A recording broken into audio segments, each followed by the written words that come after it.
Mr. President. Mr. President, I rise today with sorrow and regret to pay tribute to Sergeant First Class Matthew McClintock.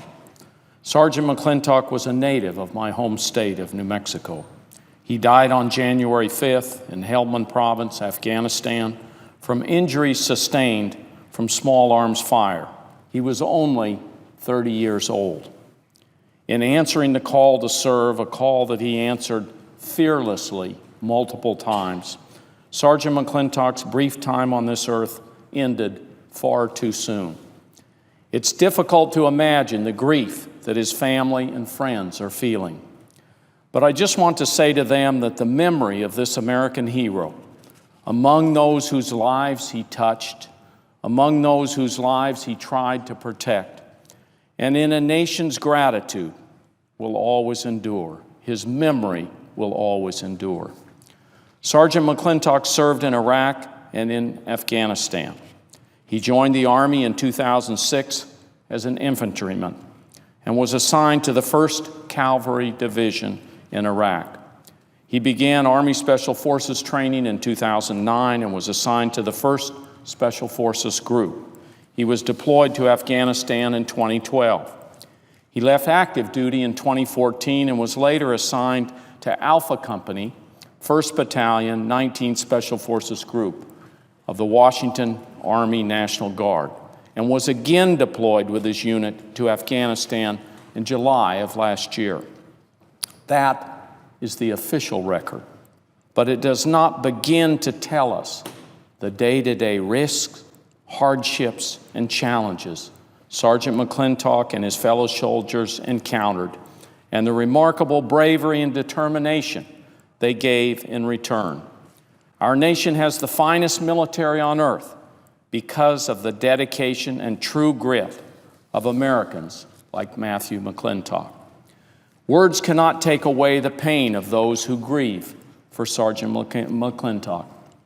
Words cannot fully express the gratitude our nation owes to this valiant soldier.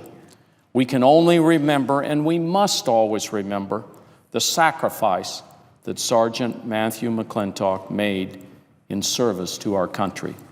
We should not forget nor take for granted that our men and women in uniform continue to defend our nation every day. They put their own safety at risk to protect the safety of others. They stand watch in faraway lands, always at the ready. Today we remember and we grieve that some of them, like Sergeant McClintock, tragically do not come home. His watch is over, but his fellow soldiers and his family now stand it in his place.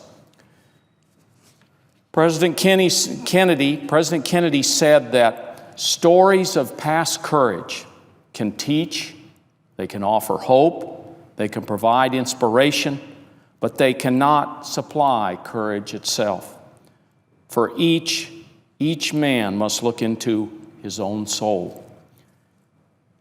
In the face of great danger, at great risk to himself, Matthew McClintock went where his country sent him, time and again, and he served with honor and distinction.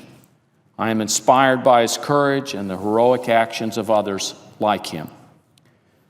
Major General Brett Doherty, the commander of the Washington National Guard, spoke for all of us when he said, "Staff Sergeant McClintock was one of the best of the best.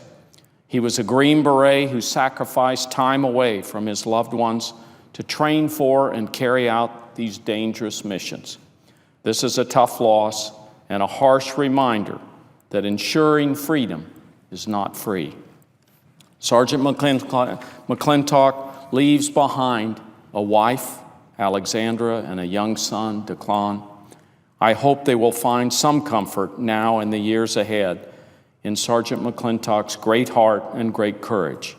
He was truly a hero. He loved his country.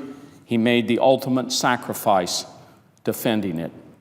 To his family, please know that we honor Sergeant McClintock's service, we remember his sacrifice, and we mourn his loss. Yield the floor and note the absence of a quorum.